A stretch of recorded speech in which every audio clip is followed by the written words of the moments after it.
केंद्र सरकार द्वारा सीएए लागू करने के बाद से देश भर में इसे लेकर छिड़ी नई ऊहापोह के बीच अब एक अलग ही तस्वीर देश की राजधानी में देखने को मिल रही है।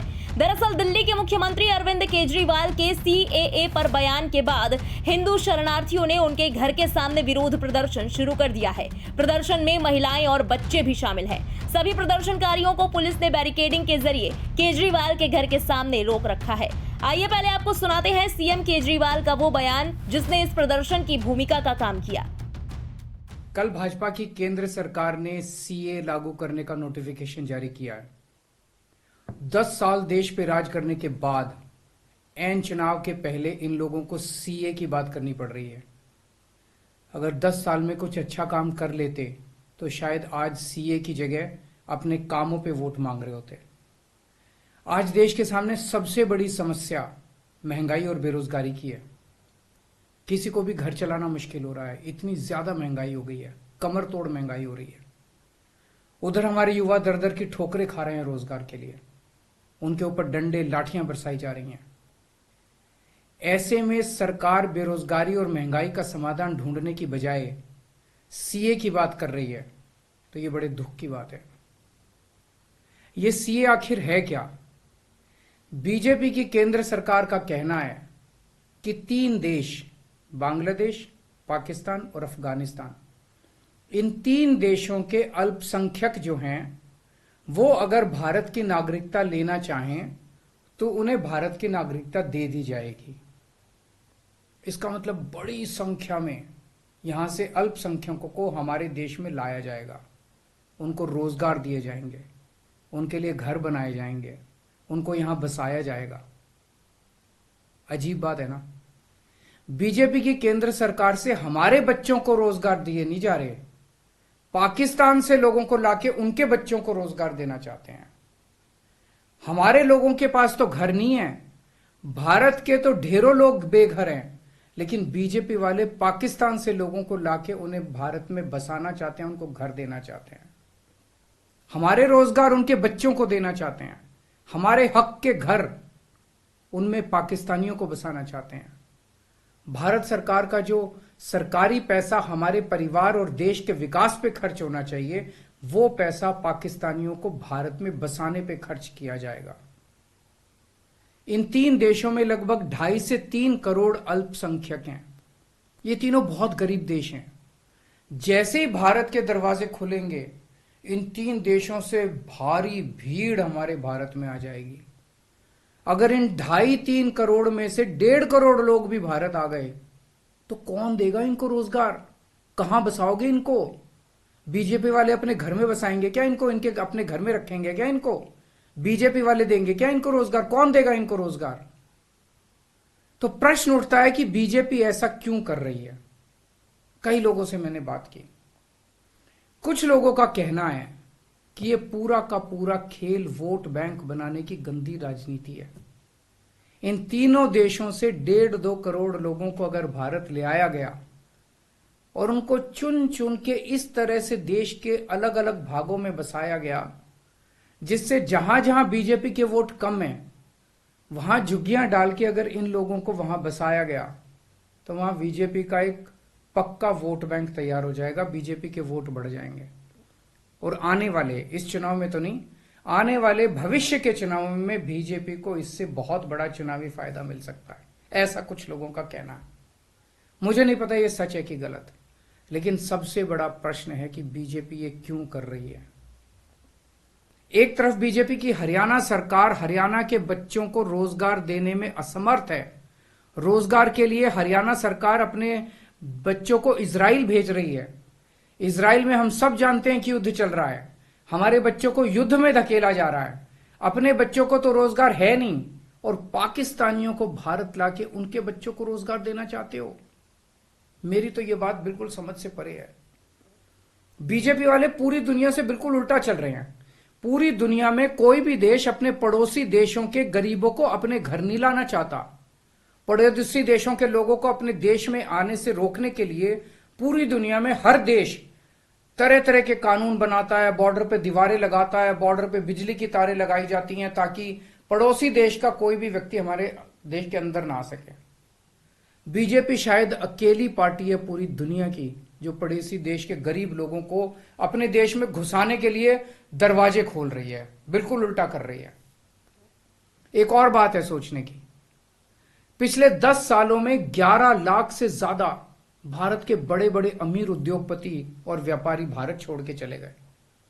ये लोग भारत में फैक्ट्री चलाया करते थे, इंडस्ट्री चलाया करते थे, बड़े बड़े व्यापार किया करते थे, लाखों लोगों को नौकरी देते थे, रोजगार देते थे। ये बीजेपी की गलत नीतियों और उनके अत्याचार से तंग आके भारत छोड़ के चले गए। अगर बीजेपी को लाना ही है तो इन लोगों को वापस भारत लेके आओ ना, जो भारत छोड़ के चले गए। ये भारत आएंगे, इनके पास पैसा है, भारत में इन्वेस्ट करेंगे, नई नई फैक्ट्रियां खोलेंगे, नए नए व्यापार खोलेंगे, अपने बच्चों को रोजगार मिलेगा। ये क्या बदतमीजी है कि बांग्लादेश के, पाकिस्तान के और अफगानिस्तान के लोगों को हमारे देश में लाके बसाएंगे और उनको हमारे बच्चों के हक के रोजगार उनको देंगे। ये लोग कह रहे हैं कि 2014 के पहले आए हुए घुसपैठियों को इन नागरिकता दी जाएगी। ऐसा नहीं है, ये तो शुरुआत है।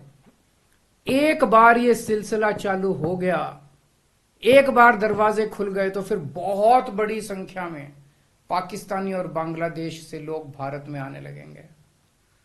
आज बीजेपी कह रही है 2014 के पहले आए हुए लोगों को ही नागरिकता दी जाएगी। देख लेना, अगले चुनाव में ये बीजेपी वाले इस तारीख को बढ़ा के 2024 कर देंगे कि 2024 के आए हुए पहले वाले लोगों को दी जाएगी और फिर इसे और आगे बढ़ा देंगे। मोटी मोटी बात यह है कि पाकिस्तानियों और बांग्लादेशियों के लिए भारी संख्या में भारत आने के लिए बीजेपी सरकार ने दरवाजे खोल दिए। ये देश के लिए बेहद खतरनाक है और इसका सबसे ज्यादा खामियाजा उत्तर पूर्व, नॉर्थ ईस्टर्न स्टेट्स भुगत रहे हैं, खासकर आसाम के लोगों की भाषा और संस्कृति खतरे में पड़ चुकी है क्योंकि वहां पे बांग्लादेश से इतनी बड़ी संख्या के ऊपर इलीगल माइग्रेशन हुआ है। अब बीजेपी कह रही है कि इलीगल माइग्रेंट जो आए हैं उनको हम नागरिकता देंगे, उनको हम बसाएंगे, आसाम में बसाएंगे। आसाम के लोग बहुत नाराज हैं।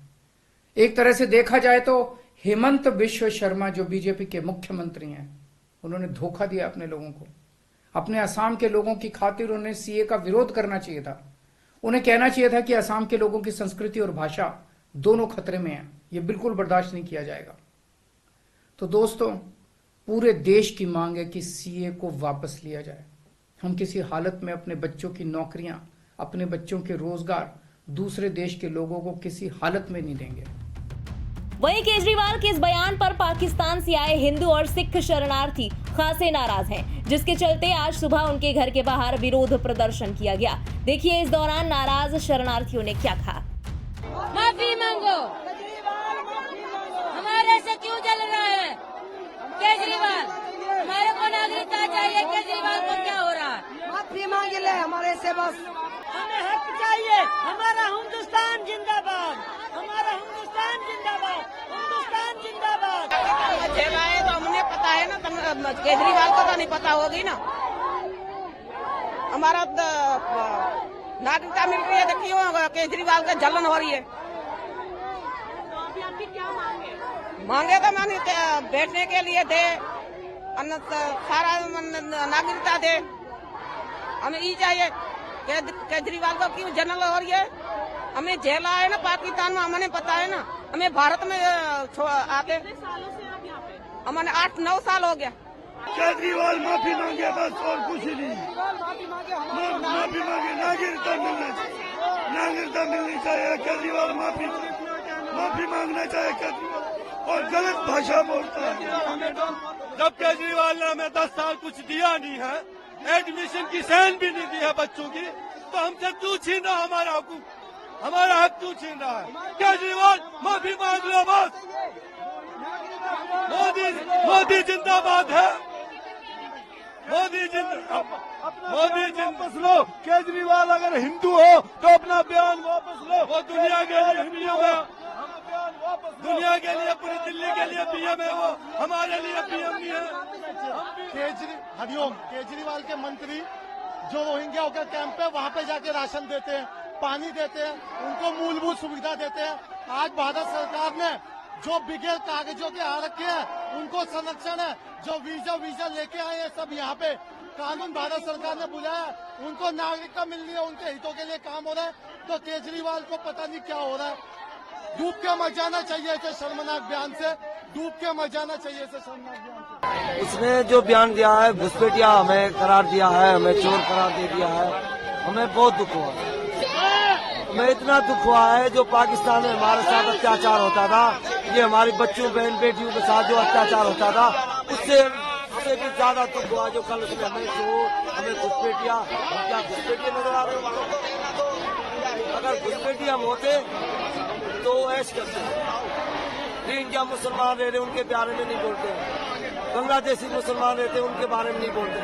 जो हम हिंदू हैं, इसलिए हमें टारगेट किया जा रहा है। यार प्लीज, केजरीवाल को कहते हैं सर प्लीज इन बच्चों पे रहम करो, इन बच्चों मासूम बच्चों पे रहम करो, जो पाकिस्तान में 70 साल के मुल्ला जो इनको जबरन धर्म परिवर्तन करा के इनसे निकाह करके ले जाते थे, उन पे रहम किया जाए। प्लीज हम यही रिक्वेस्ट करना चाहते हैं और अपना बयान वापस लें। मोदी की जय। मैं कन्हैया लाल शरणार्थी आया हुआ भारतवासी हैं 2013 से।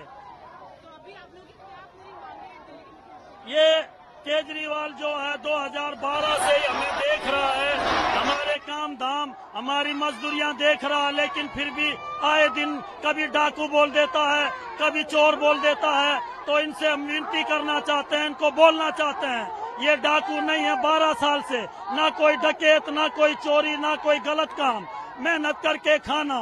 ये मीडिया भी देख रही है, भारतीय जनता भी देख रही है, पूरी भारत सरकार भी देख रही है, सब देख रही है। लेकिन खामखा जो इल्जाम इन्होंने लगाए हैं, उनका माफीनामा इन्हें मांगना चाहिए और हमारी सुविधाएं केजरीवाल को खोलनी चाहिए। जो भी सुविधाएं केजरीवाल ने रोक रखी हैं, वो हमारी सुविधाएं इनको खोलनी चाहिए। और ये भारत सरकार जनता पार्टी से हमारा भी निवेदन है। पीड़ित हो गया है वहाँ से। कल भी पाकिस्तान के अंदर हिंदुओं की 2 बेटियां उठा ली गई हैं और उनको नागरिकता दे रहा है नरेंद्र मोदी जी, उनको नागरिकता दे रहा है। तो हमारे मुख्यमंत्री केजरीवाल जी कह रहे हैं कि ये लोग उनको नागरिकता देंगे तो ये डाकू बन जाएंगे, ये चोरियां करेंगे, बलात्कार करेंगे। आज तक हमने क्या किया बोलिए? 2011 से आए हुए हैं, हमें 12 साल हो गए, दिल्ली में रह रहे हैं। हमने कोई ऐसी चोरी की हो या हमें कोई ऐसा वो कांड किया हो, हमें आके बता दीजिए कि ये आपने कांड किया है। हम जुम्मा आ रहे हैं, हमको सजा दो, हमको जेल में डाल दो, मगर झूठा इल्जाम मत लगाओ। हम यही कह रहे हैं हमारे मुख्यमंत्री केजरीवाल जी को कि हमारे ऊपर इतना इल्जाम मत लगाइए, अपने जो शब्द हैं वो वापस लीजिए। हमारा कहने का यही है। हम उनको भी धन्यवाद करते हैं, वो हिंदू हमारा भाई है, वो भी हमारा भाई, हम भी हम धन्यवाद। अपने शब्द वापस लीजिए, बस हमारे ऊपर इल्जाम क्यों लगाया उसने, इसलिए ये थोड़ा धरना इस बात पर। ब्यूरो रिपोर्ट, इंडिया पब्लिक खबर। फिलहाल इस पूरी खबर पर आपका क्या कहना है, कमेंट में लिखकर अपनी राय जरूर बताएं। देश और दुनिया की बाकी बड़ी और अहम खबरों के लिए सब्सक्राइब करें इंडिया पब्लिक खबर के YouTube चैनल को और बेल आइकन दबाना बिल्कुल ना भूलें।